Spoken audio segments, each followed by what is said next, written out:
നേരത്തെ LDF സർക്കാർ കൃത്യമായി തന്നെ ഉത്തരവുകൾ ഇറക്കിയിട്ടുണ്ട്.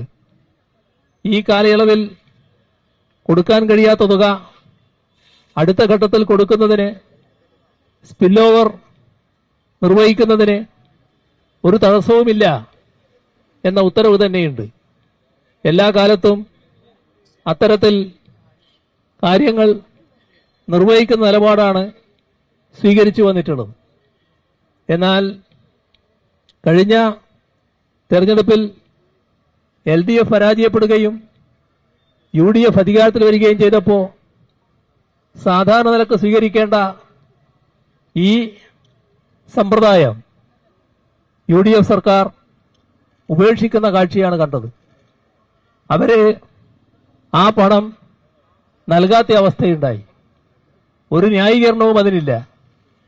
അസംബ്ലിയിൽ ആ കാര്യങ്ങളെല്ലാം വ്യക്തമാക്കിയതാണ്. അതിന് ന്യായീകരണമൊന്നും മുഖ്യമന്ത്രിക്കോ ബന്ധപ്പെട്ട വകുപ്പ് മന്ത്രിക്കോ പറയാനും കഴിഞ്ഞില്ല. ഇത് LDF എന്ന നിലക്കുള്ള പ്രശ്നമല്ല, നാടിന്റെ പ്രശ്നമാണ്. നാട്ടിലുള്ള തദ്ദേശഭരണ സ്ഥാപനങ്ങളുടെ പ്രശ്നമാണ്. തദ്ദേശഭരണ സ്ഥാപനങ്ങളുടെ പ്രശ്നമെന്ന് പറയുമ്പോൾ തദ്ദേശഭരണ സ്ഥാപനങ്ങൾ മുഖേന നടപ്പാക്കുന്ന വിവിധ പദ്ധതികളുടെ നടത്തിപ്പുമായി ബന്ധപ്പെട്ട കാര്യമാണ്. അതെല്ലാമാണ് ഇപ്പോൾ തടയപ്പെട്ടിട്ടുള്ളത്. ഇവിടെ കാണേണ്ടത്, ഈ ഗവൺമെന്റ് അധികാരത്തിൽ വന്ന് ഇത്തരത്തിലൊരു ഹീനമായ മാർഗം സ്വീകരിക്കാൻ പാടില്ലാത്തതായിരുന്നു. പക്ഷേ അവരതിനെ തയ്യാറായിരിക്കുന്നു. അതുമാത്രമാണോ? ഈ സാമ്പത്തിക വർഷം എത്ര മാസമായി? 4 മാസം പിന്നിട്ടിരിക്കുന്നു. 4 മാസം പിന്നിട്ടിട്ട് നമ്മുടെ പദ്ധതി വീതത്തിന്റെ, പ്ലാൻ ഫണ്ടിന്റെ ആദ്യ ഗഡു പോലും നൽകാൻ ഇതേവരെ സർക്കാർ തയ്യാറായിട്ടില്ല. എന്താണ് അതിന്റെ അർത്ഥം? എന്താണ് തദ്ദേശഭരണ സ്ഥാപനങ്ങളോട് സ്വീകരിക്കുന്ന സമീപനം എന്നതാണ് നാം കാണേണ്ടത്.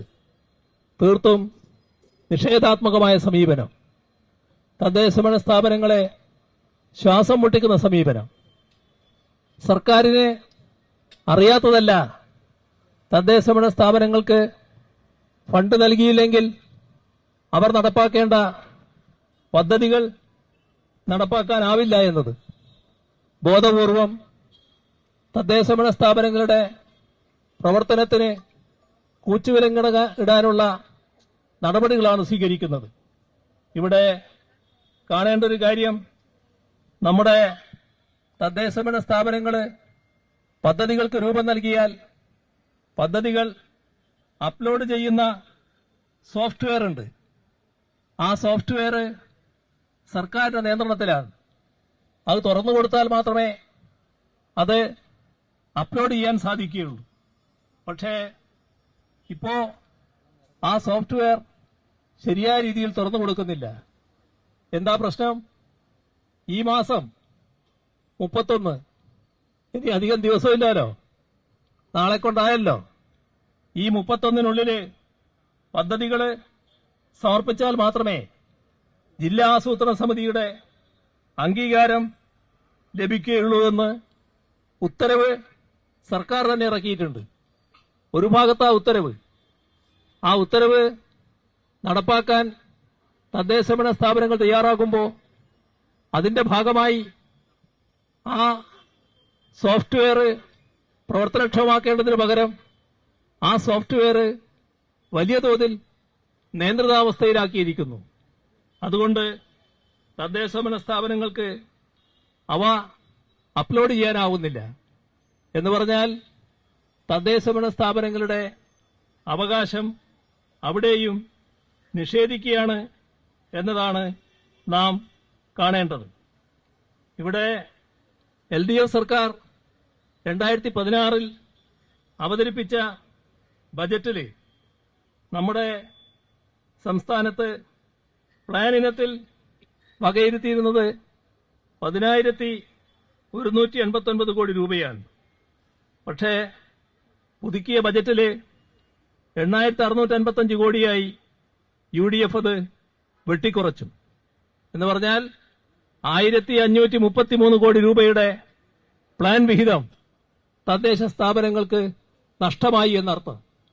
1535 കോടി രൂപയുടെ പ്ലാൻ വിഹിതം നഷ്ടമാക്കുന്നത് UDF ഗവൺമെന്റാണ്. LDF സർക്കാർ പ്രഖ്യാപിച്ച കാര്യത്തിലാണ് ഇത്തരമൊരു വെട്ടിക്കുറവ് വരുത്തിയിട്ടുള്ളത്. ഇതിൽ ശ്രദ്ധിക്കേണ്ട കാര്യം, പൊതുവിഭാഗങ്ങൾക്കുള്ള പ്ലാനുണ്ട്. അതിൽ വെട്ടിക്കുറച്ചത് 1261 കോടി രൂപയാണ്. നമ്മുടെ സംസ്ഥാനത്തെ പട്ടികജാതി വിഭാഗങ്ങൾക്കുള്ള പ്ലാനിൽ 236 കോടി രൂപ, പട്ടികവർഗ വിഭാഗങ്ങൾക്കുള്ള പ്ലാനിൽ 35 കോടി രൂപ, ഇതെല്ലാം കുറവ് വരുത്തുന്ന അവസ്ഥയാണ് ഉണ്ടായത്. എങ്ങനെയാണ് അത്തരമൊരു സമീപനം UDF ഗവൺമെന്റിന് സ്വീകരിക്കാൻ കഴിയുന്നത് എന്നതാണ് ഗൗരവമായ പ്രശ്നം. ഇവിടെ കാണേണ്ട ഒരു വസ്തുത, പുതുക്കിയ ബജറ്റിലെ കണക്കുകൾ സാധാരണഗതിയിൽ IKM സോഫ്റ്റ്വെയറിൽ ഉൾപ്പെടുത്തേണ്ടതാണ്. പക്ഷേ ഇതുവരെ IKMന്റെ സോഫ്റ്റ്വെയറിൽ ആ പുതുക്കിയ ബജറ്റിന്റെ കണക്കുകൾ ഉൾപ്പെടുത്തിയിട്ടില്ല. ഇതെല്ലാം മനഃപൂർവ്വമുള്ള കാര്യമാണ് എന്ന് നാം കാണണം.